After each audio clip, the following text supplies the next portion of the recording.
तमाम चीज़ें हम आपको दें, मगर जब डेवलपमेंट की बात होती है, पैसों के अखराजात की बात आती है, फाइनेंशियल प्रॉब्लम्स आते हैं, वो कहते हैं जी आप तो पॉपुलेशन के बुनियाद पे, आपका इतना बड़ा टेरिटरी ठीक है मगर हमारे लिए वो मसला नहीं है। आप हाईवेज में जाए, 60s तक बलूचिस्तान में कोई हाईवेज नहीं बना, कोई हाईवेज 60s तक नहीं थी। 70 तक बलूचिस्तान के 80% इलाके में बिजली नहीं थी, और मैं आज भी दावा कहता हूं कि Balochistan is the only province जहां ऐसे डिस्ट्रिक्ट हेडक्वार्टर्स आपको मिलेंगे जहां वापडा का वजूद नहीं है, वहां बिजली नहीं। तो ऐसे हालात में जाहिर है कि वहां के जो लोग हैं वो एहतजाज नहीं करेंगे तो क्या करेंगे। ठीक सर, बड़ी मेहरबानी। वापस आएंगे सवालों के साथ दोबारा आपकी तरफ। और जनाब सनाउल्लाह बलोच साहब, कुछ डेटा तो बताया बजिंजो साहब ने हमें, कुछ और अगर थोड़ा सा आप बताना चाहें। एक तो ये कि तालीम की सूरत हाल क्या है, बेरोज़गारी आप समझते ज़्यादा है, और फ्रस्ट्रेशन जो ख़ास तौर पर नज़र आती है, जिसकी सूरत कभी ऐसी निकलती है कि कोई सुसाइड बॉम्बर्स हमें, यानी लगता है, ऐसे कहा जाता है कि जनाब शायद उस तरह भी पैदा हो रहे हैं, लोग बहुत एग्रेसिव हो गए हैं, बंदूकें उठाने को फिर रहे हैं, कुछ ऐसी सूरत हाल है, या आप समझते हैं कि उसकी वजूहात फिर वही हैं कि महरूमी अगर होगी, अगर सब कुछ नहीं मिलेंगे, वसाइल नहीं मिलेंगे, तो ना तो NFC अवार्ड बन पाएगा, ना फ्रस्ट्रेशन ख़त्म हो सकेगी। जी, बिस्मिल्लाहिर्रहमानिर्रहीम। पाकिस्तान में मेरे ख्याल में बुनियादी तौर पर पाकिस्तान की पसमानदगी में या सियासी पसमानदगी में वफाक और सूबों के माबैन तनाज़ात एक अहम मामले रहे हैं। और बलूचिस्तान का केस पाकिस्तान के साथ, जिस तरह मेरे दोस्त मुवक्किल आसिफ खान बिजंजो साहब ने कहा कि बलूचिस्तान में पहले मिलिट्री ट्रूप्स 15 अप्रैल 1948 को भेजे गए, क्योंकि बलूचिस्तान का इलाक़ पाकिस्तान के साथ 1948 में किया गया। एक साल तक मोहम्मद अली जिन्ना साहब खुद बजात बनफ्से नफीस 3 दफ़ा बलूचिस्तान का दौरा उन्होंने किया। खाना अफकलात को, बलूचिस्तान के ज़ुहमा को, सरदारी और कबायली रहनुमाओं को ये कायल कराने की कोशिश की कि जो वफाक पाकिस्तान, इंतहाई जदीद सियासी रिवायात के मुताबिक बनने वाला पाकिस्तान, बलूचों के तमाम समाजी, सियासी, तालीमी और माशी मुफादात का तहफ़्फ़ुज़ करेगा।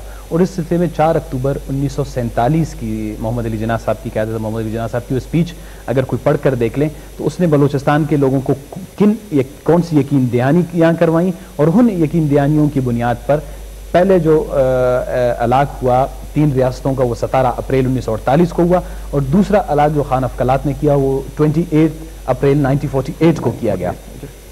अब इसके बाद से अफसोस की बात यह है कि क्योंकि पाकिस्तान के अंदर सियासी इदारों को दवाम मिलने का मौका नहीं मिला, वो परवान नहीं चढ़ सके।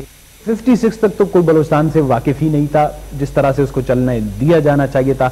एक जो बड़ी गलती ये हुई कि इलाहाज के फौरी बाद बलूचिस्तान ने जो एवोल्यूशनरी तौर पर जो इदारे डेवलप किए थे, वो सारे इदारे क़याम पाकिस्तान के बाद ख़त्म कर दिए गए। वहाँ पर बलोचों की अपनी छोटी सी इस्टेब्लिशमेंट थी, छोटे बहुत उन्होंने लेवीज डेवलप किए थे, उसको मॉडर्नाइज किया जा सकता था, लेकिन वो अक्सर ख़त्म कर दिए गए और फेडरल गवर्नमेंट ने लोग यहाँ से भेजने शुरू कर दिए, जिसकी वजह से शुरू में ही एक एहसास महरूमी ने जन्म लिया। 56 के कॉन्स्टिट्यूशन में प्रोविंशियल लेजिस्लेशन की एक बड़ी लिस्ट बनी, तवील फहरिस्त बनी, जिसमें 94 सब्जेक्ट्स थे, और जिसमें सूबों के साथ वफाकी वज़ीरों को ये यकीन दहानी करवाई गई थी कि उनके समाजी, सियासी, तालीमी और महाशी तमाम मसाइल सूबे खुद देखेंगे, और वफाक उनके साथ जो भी इंटरनेशनल नॉर्म्स होते हैं फेडरेशन के, फेडरलिज्म के, उनके तहत उनके साथ चलने के लिए तैयार होगा। लेकिन अफसोस की बात 53 में गैस डिस्कवर हुआ। चौधरी नज़ीर साहब उस वक्त के मिनिस्टर थे।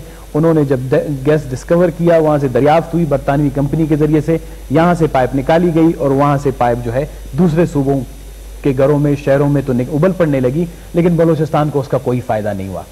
ना तो वहाँ पर कोई ऐसी टेक्निकल इदारे बनाए गए, न कॉलेज बनाई गई, न यूनिवर्सिटियाँ बनाई गई, ना वहाँ के लोगों की आप क्या कहते हैं ह्यूमन रिसोर्स को डेवलप करने की कोशिश की गई, जो मुस्तकबिल में वो जो अनटेप्ड जो हमारे रिसोर्सेज हैं उनको सपोर्ट करते, फेडरेशन को उनके साथ ताउन करते।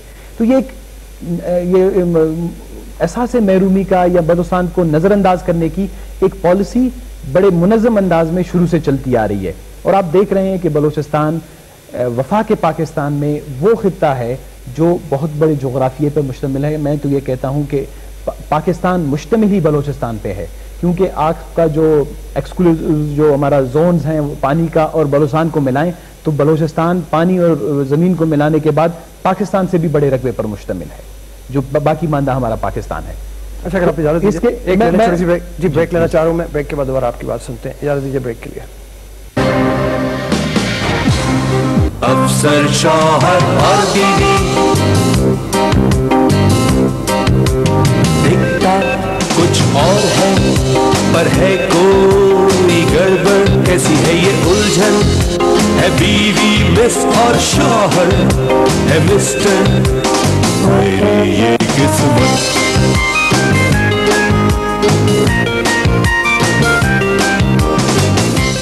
बहुत चालाक मुजरिम हो सुलेमान मिर्जा। अच्छा वो एमडी साहब जो सुलेमान मिर्जा है तो आप उनकी बेवा है। अब तो सिर्फ अनमैरिड लोगों को नौकरी देता है ना। तुम उनसे जाके कहो कि अगर मैंने एक हफ्ते में शादी नहीं की तो मेरा बॉस मुझे खड़े खड़े नौकरी से निकाल देगा।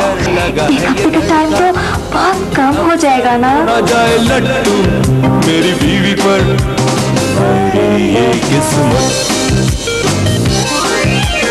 अफसर शौहर और बीवी, देखिए अफसर शौहर और बीवी हर जुमे की शब 7:05 USA eastern standard time, 6:05 central standard time और 4:05 पैसिफिक स्टैंडर्ड टाइम, सिर्फ जियो पर।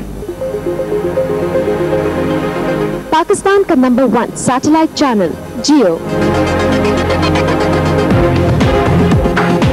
जिसने बहुत कम अरसे में अपनी इंफरादियत की बदौलत लोगों के दिलों में अपनी जगह बनाई, अब ले आया है अपनी प्रोग्रामिंग में नए रंग। असद का कारोबार ज्यादा दिन चलेगा, ना ही तुम्हारा और उसका साथ। जियो पर दिखाए जाने वाले एंटरटेनमेंट से भरपूर प्रोग्राम जियो एंटरटेनमेंट। शौकत तुम्हारा वो असर करेगी कि दुनिया देखेगी। बहुत देखे हैं सिर्फ दीवाने हमने, दिमाग दुरुस्त करके रख दिए उनके।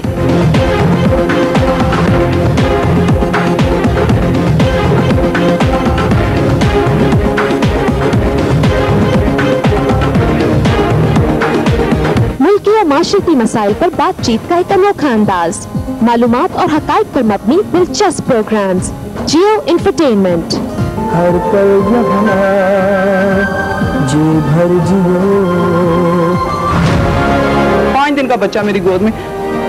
पाकिस्तान और दुनिया भर में रूनुमा होने वाले वाकयात से बाखबर रहने का एक काबिल एतमाद जरिया, जियो न्यूज। मैं हूं नदा फातिमा, मैं हूं नाजिया अजीज, मैं हूं फातिमा अयाज।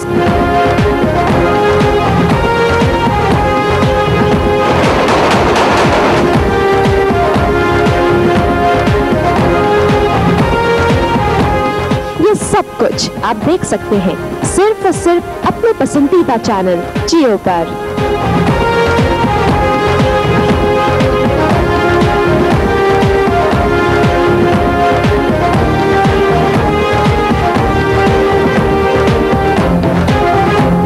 जियो, पल पल जियो, हर पल जियो।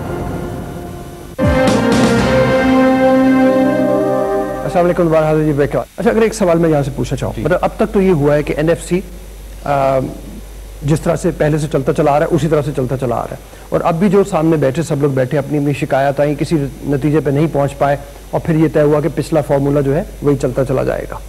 तो अगर ऐसी सूरत हाल आती है दोबारा भी और वही चलता चला जाता है, इससे क्या नुकसान आप समझते हैं, और जो खासतौर पर बलोचिस्तान का सूबा है वहाँ के लोग क्या महसूस करेंगे? रऊफ साहब देखें, जो नेशनल फाइनेंस कमीशन है 1973 के कॉन्स्टिट्यूशन के आर्टिकल 160 के तहत ये सदर पाकिस्तान की जिम्मेदारी बनती है कि हर 5 साल पर सूबों और फेडरेशन के दरमियान या सूबों वफाक और सूबों के माबैन जो है मुआसिर की तकसीम के फार्मूले के लिए उनको पाबंद करे। ये उसमें लफ्ज़ वर्ड जो है शल इस्तेमाल किया गया है, लेकिन अफसोस की बात यह है कि 8 साल से पाकिस्तान में एक ही पॉलिसी चल रही है जो सिर्फ और सिर्फ पॉपुलेशन बेस्ड जो हमारा प्लान पॉलिसी है एनएफसी की। अब मैं तो ये समझता हूँ कि अगर बलूचिस्तान को बलियाज आबादी भी उसका हिस्सा दिया जाता शायद उसकी महरूमियाँ कम होती। मैं आपको उसमें 2-3 छोटी मिसालें दूंगा एनएफसी बेस पे आके कि पाकिस्तान में 17,794 मेगावाट के करीब बिजली पैदा होती है। अगर आबादी के एतबार से देखा जाए 17,794 में से कोई 4,000 मेगावाट के करीब हमारा बिजली का हिस्सा बनता है, लेकिन हमें जो है 260 मेगावाट बिजली भी डोमेस्टिक इस्तेमाल के लिए नहीं मिलती है। बिजली की जगह बल्कि लाइन लॉसेज 40% इस वक्त पूरे लाइन लॉसेज हैं। और मेरे पास अगर आप बताएं तो मैं आपको एक फिगर दूं कि शहरों में जो स्ट्रीट लाइट्स के लिए इस्तेमाल होने वाली बिजली फैसलाबाद की, मैं लाहौर बहुत बड़ा शहर है, फैसलाबाद की स्ट्रीट लाइटों में इस्तेमाल होने वाली बिजली वहां के पूरे सूबे के भी बराबर नहीं है। تو اس کے علاوہ